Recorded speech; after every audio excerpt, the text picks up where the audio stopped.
Olá, meu nome é Luiz Roberto. Uma vez mais, nós vamos apresentar um vídeo aqui no canal Espiritismo em Pauta, falando hoje da mediunidade consciente, ainda usando por base técnica da mediunidade, obra do autor Torres Pastorino, sobre o tema em tela.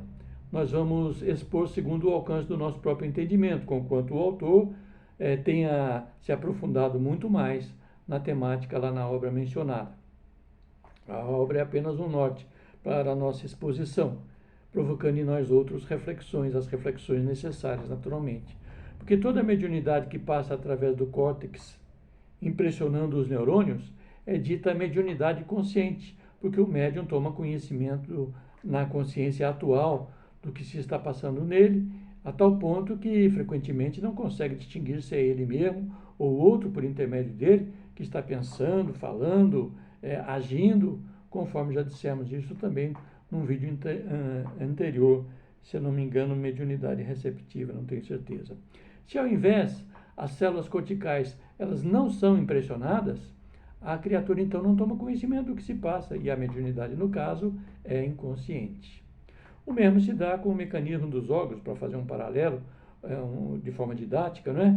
Por exemplo, o coração, os órgãos internos, o coração, o fígado, o intestino, o estômago, os rins, o baço. Todo o comando que rege esses órgãos é feito sem qualquer registro do córtex ou no córtex. Daí então serem todos os movimentos e a atuação desses órgãos inconscientes para nós, conforme também já mencionamos num outro vídeo, numa outra temática. Somente se algo de anormal acontece a esses órgãos, necessitando então de uma ajuda externa, haverá comunicação por meio no córtex, do próprio córtex, com uma sensação bem desagradável chamada dor.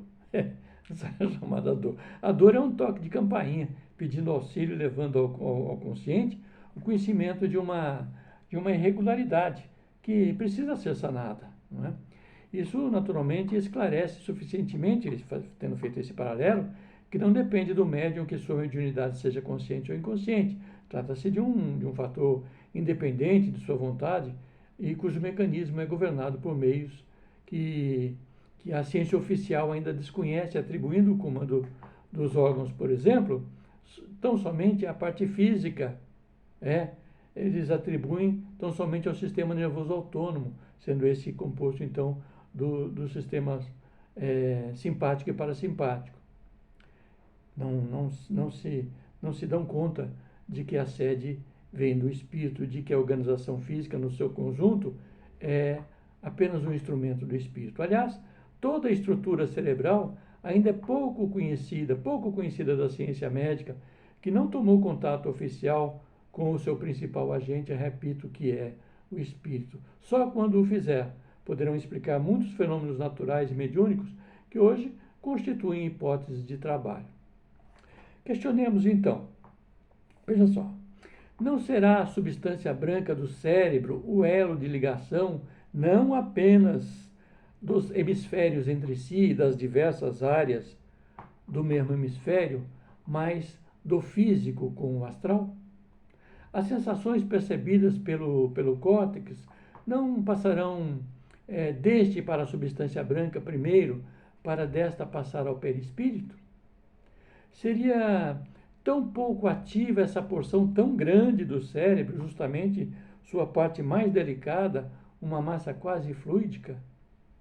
A ciência oficial desconhece essas coisas na formação trina do conjunto formado ou formador do homem, espírito, perispírito e corpo humano. Reconhece a ciência médica, quando muito, que na substância branca se dão os raciocínios, quando seria melhor dizer, aí são registrados os raciocínios do espírito. Se cortadas as fibras de associação, isso pode mudar a personalidade de uma criatura. Não será então porque se desligam essas fibras, impedindo que o espírito possa agir plenamente através do cérebro? Na verdade, então, ainda muitas coisas há por se descobrir, coisas que são do conhecimento dos espiritualistas de uma maneira geral, em especial do espiritismo. Em razão disso, então, Torres Pastorino, provocativo, né? Ele faz a seguinte pergunta. Olha só, se a retina fixa a imagem de uma pessoa que tem 1,70 m de altura. Fixa essa imagem de cabeça para baixo, com 1 milímetro de altura. E o quiasma óptico a leva às circunvalações hospitais, colocando-as de cabeça para cima, mas ainda com 1 milímetro de altura. Onde se forma essa imagem? Como é que vemos a pessoa, então, com o seu real 1,70 m de altura? Com certeza não é no cérebro, não é não. Onde é, então? Só pode ser no espírito. Por onde chega o espírito? Não será por meio da substância branca, cujo funcionamento ainda é obscuro e sujeito a hipóteses? É obscuro a ciência e sujeito a hipóteses? São questionamentos, né? Recordemos que, em estado de vigília, o cérebro pode registrar 100 milhões de sensações por segundo, produzindo nada menos que 3 bilhões de impulsos nervosos por segundo. Assim, repetimos, que toda mediunidade que passa através do córtex e impressiona os neurônios é consciente, porque o médium toma conhecimento de imediato do que se passa com ele e até mesmo duvida se as ideias ou pensamentos são dele ou de outrem que o inspira. Daí a dificuldade, então, para os principiantes desta mediunidade, ou os principiantes nesta mediunidade. Com o tempo, o sujeito aprende a discernir e se a ideia é sua ou de outrem, analisando, por exemplo, uma coisa bem simples, se aquele conteúdo já fazia parte de suas preocupações ou se surgiram assim de inopino, de repente. Né? É uma forma. Mas não nos prendamos somente a essas informações, hipóteses e questionamentos provocativos. Recorramos a Allan Kardec em O Livro dos Médiuns, que é a fonte fundamental da doutrina espírita. Recorramos ainda à obra Mediunidade, isso mesmo, Mediunidade de Edgar Amon, uma obra maçuda, de excelente qualidade, muito rica nessas informações. Recorramos a André Luiz, por Chico Xavier, Nos Domínios da Mediunidade, entre outras que nos esclarecem melhor. Mas façamos também em paralelo, recorramos à obra Evolução em Dois Mundos.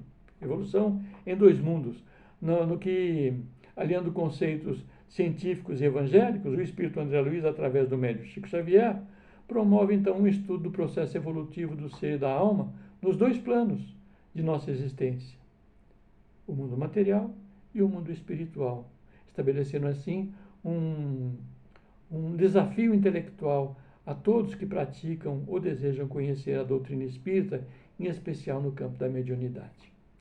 Você é espírita, está vendo o nosso vídeo? Curta, comente aqui suas impressões a respeito e compartilhe os nossos vídeos com seus amigos espíritas para que eles também possam conhecer a temática, também talvez de um outro ângulo, por Torres Pastorino, pela nossa exposição, e quem sabe queiram se inscrever também no nosso canal, emitir as suas próprias opiniões a respeito dos vídeos que nós apresentamos. E vamos adiante.